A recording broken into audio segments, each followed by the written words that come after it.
नमस्ते विद्यार्थी मित्रांनो, कसे आहात तुम्ही? मी स्नेहा जाधव या यूट्यूब चॅनेलवर आपलं सहर्ष स्वागत आहे. मित्रांनो, मागच्या व्हिडिओला आपण भरभरून प्रतिसाद दिला, त्याबद्दल आपले मनपूर्वक आभार. आज आपण इतिहास विषयातला एखादा घटक घेतला की जो घटक सरळ सेवा परीक्षा देणारे विद्यार्थी किंवा शालांत विद्यार्थी माध्यमिक स्तरावरील असू दे किंवा महाविद्यालयीन असू दे किंवा स्पर्धा परीक्षांमधील जे काही विद्यार्थी आहेत त्यांच्यासाठी उपयुक्त असा आपण एक घटक किंवा उपघटक म्हणता येईल, त्याला उपघटक घेऊन आलेलो आहोत. बघूया आपण तो.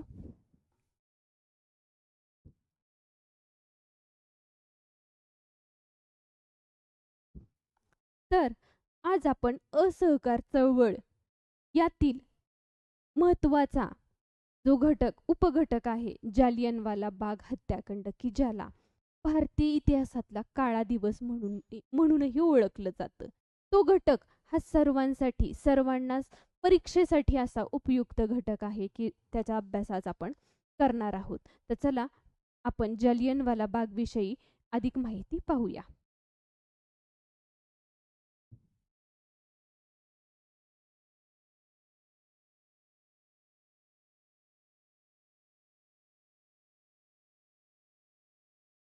जालियनवाला बाग हत्याकांड कसं घडलं, त्याची पार्श्वभूमी काय हे सर्वात आपण पाहूया. 1919 साली ब्रिटिश सरकारने रौलेट कायदा लागू केला. या कायद्यामुळे कोणालाही विना चौकशी अटक करता येत होती. अमृतसर येथील हरताल प्रकरणी डॉक्टर सत्यपाल व सैफुद्दीन किचलू या प्रमुख नेत्यांना अटक केली. या अन्यायकारक कायद्याविरोधात संपूर्ण देशात असंतोष निर्माण झाला. 13 एप्रिल 1919 रोजी बैसाखीच्या दिवशी अमृतसर येथील जालियनवाला बागेत लोक शांततापूर्ण सभेसाठी जमले. आता याची पार्श्वभूमी काय झाली? रौलेट कायदा. या रौलेट कायद्याविषयी भारतीयांच्या मनामध्ये असंतोष निर्माण झाला होता. संतापाची लाट उसळली होती आणि याच्या विरोधात अमृतसर येथे जालियनवाला बागेमध्ये काय केलं गेलं तर शांततापूर्ण वातावरणामध्ये काय केलं गेलं होतं की सभेसाठी जमले होते. पण त्याच्या आधी जे काही प्रमुख नेते होते म्हणजे डॉक्टर सत्यपाल व सैफुद्दीन किचलू या प्रमुख नेत्यांना काय झाली? अटक झाली. डॉक्टर सत्यपाल व सैफुद्दीन किचलू हे जी प्रमुख नेते होती की जे सभा ही पूर्णपणे नियोजित ह्यांनी केली होती किंवा ते पूर्णपणे सभा बघणार होते, परंतु ह्याच नेत्यांना आदल्या दिवशी अटक करण्यात आली आणि काय केलं गेलं तर वातावरण अजून चिघळलं गेलं आणि या अन्यायकारक कायद्याच्या विरोधामध्ये जी जालियनवाला बागेमध्ये जे काही शांततापूर्ण सभेसाठी लोक जमली होती ते काय झाली होती, अजून संतापले गेले होते की ते प्रमुख नेत्यांना अटक केल्यामुळे. पुढे पाहूया.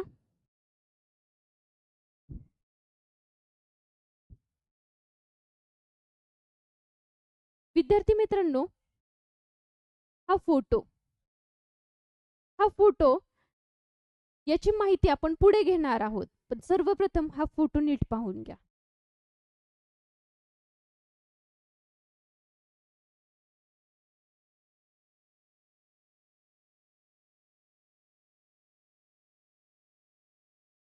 आधीच्या स्लाइडमध्ये जो फोटो दाखवला होता त्याच्याशी रिलेटेड माहिती आता आपण पाहणार आहोत. आता ही जी भयानक घटना घडली ती कशी घडली गेली तर बघूया. ब्रिटिश अधिकारी जनरल डायर सैनिकांसह जालियनवाला बागेत आले. जो आत्ता फोटो पाहिला आपण आधीच्या स्लाइडमध्ये तो होता जनरल डायर आणि तो काय झाला, आपले जे काही सैनिक आहेत त्या सैनिकांसह जालियनवाला बागेमध्ये हजर झाला आणि काय केलं. बाग चारही बाजूंनी बंद होती. बाहेर जाण्याचा मार्ग फार अरुंद होता. कोणतीही पूर्वसूचना न देता जनरल डायरने थेट गोळीबाराचा आदेश दिला. सुमारे 10 मिनिटं गोळीबार सुरू होता. असंख्य लोक मरण पावले व जखमी झाले. गोळीबारानंतर लगेच संचारबंदी पुकारल्यामुळे जखमींवर ताबडतोब उपचार होऊ शकले नाही. आता जो आपण फोटो पाहिला तो होता जनरल डायर. हा जनरल डायर काय झाला, तर आपल्या जे काही सैनिक होते त्या सैनिकांसह जालियनवाला बागेमध्ये हजर झाला. जालियनवाला बाग ही पूर्ण चारी बाजूनी काय होती, बंद, आणि जाण्यासाठी एक अरुंद असा मार्ग होता. अरुंदच मार्ग होता की त्याच्यामध्ये असंख्य लोक जाऊ शकत नव्हते आणि येऊ शकत नाही. एकच रस्ता होता, जाण्यासाठीही तोच आणि येण्यासाठीही तोच. तोच अरुंद मार्ग होता. आणि काय केलं जनरल डायरनी, काय केलं, आपल्या सैनिकांना बेछूट गोळीबार करण्याचा आदेश दिला, थेट गोळीबार करण्याचा आदेश दिला. आणि ह्या थेट गोळीबार सुरू झाल्यामुळे जी आपली भारतीय जनता जमली होती शांततापूर्ण सभेसाठी, ती इतरत्र धावू लागली, पळू लागली. त्या अरुंद रस्त्यामुळे काहींना बाहेर पडता आलं नाही. काही जी जालियनवाला बागेच्या शेजारी जी विहीर होती, काही जण त्याच्यात जाऊन अक्षरशः त्यांनी उड्या घेतल्या. काही जणांना बाहेर पडता आले नाही. ते त्या गोळीबारामध्ये काय झाले, ते मृत्युमुखी पडले. अक्षरशः जालियनवाला बाग ही संपूर्ण मृतदेहाने भरली होती. मृतदेहांचा खच हा जालियनवाला बागेमध्ये सगळा पाहायला मिळत होता. सुमारे 10 मिनिटं हा गोळीबार असाच चालू होता. पुढे असंख्य लोक हे मृत्युमुखी पावले आणि जखमी झाले. या गोळीबारानंतर सरकारने थेट संचारबंदी लागू केली होती. आणि संचारबंदी लागू केल्यामुळे काहींना उपचारासाठी लवकर मदत मिळाली नाही किंवा उपचार त्यांना लवकर मिळू शकले नाही. पुढे पाहूया आपण काय झालं ते.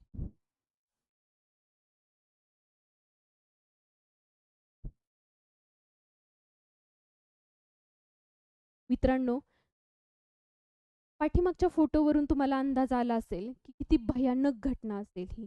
अक्षरशः मृतदेहांचा खच हा जालियनवाला बागेमध्ये आपल्याला पाहायला.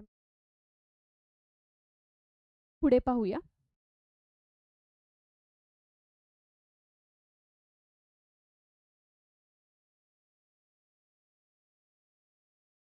जालियनवाला बाग हत्याकांड घडलं, त्यानंतर देशामध्ये काय पडसाद उमटले गेले, त्याचे परिणाम काय झाले, ते आता आपण पाहूया. या हत्याकांडास पंजाबचा गव्हर्नर मायकल उडवायर हा जबाबदार असल्याने देशभरात या कायद्याचा निषेध केला. महात्मा गांधींनी असहकार आंदोलन अधिक तीव्र केले. रवींद्रनाथ टागोरांनी सर ही पदवी परत केली. भारतीय जनतेचा ब्रिटिश सरकारवरील विश्वास पूर्णपणे संपला. हत्याकांडाच्या चौकशीसाठी सरकारने हंटर कमिशनची नियुक्ती केली. आता परिणाम काय झाला की ह्या हत्याकांडसाठी पूर्ण जबाबदार हा मायकेल उडवायर हा होता.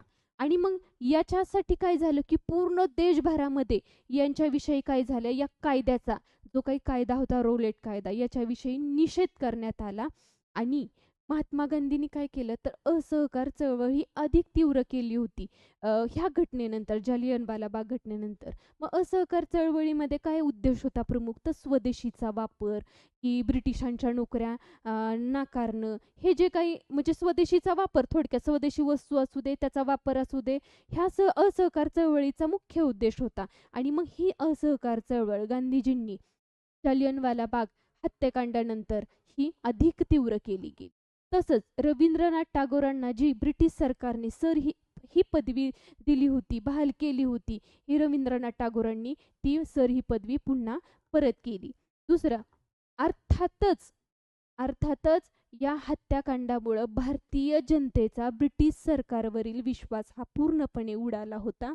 आणि ह्या घटनेची चौकशी व्हावी ही भारतीयांच्या मनातली इच्छा होती, भारतीयांची इच्छा होती. आणि ह्या भारतीयांच्या इच्छेखातीर सरकारने हंटर कमिशनची नियुक्ती करण्यात आली. आणि ती ह्या आयोगाखाली, या हंटर कमिशनच्या आयोगाखाली जालियनवाला बाग हत्याकांडाची चौकशी करण्यात आली. पुढे पाहूया आपण.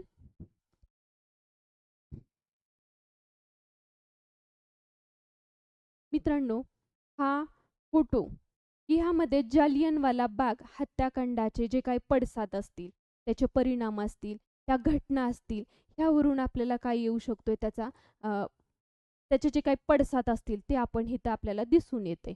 आता बैसाखी, थोडक्यामध्ये ह्या आपल्या घटकामध्ये बैसाखी सणाच्या दिवशी, मग बैसाखी म्हणजे काय तर जो शीख धर्मियांचा नवीन वर्षाचा सण असतो त्या दिवशी चालू होतो, की जे नवीन पीक काढल्यानंतर त्यांचा आनंद उत्सव साजरा करण्यासाठी बैसाखी सण साजरा केला जातो.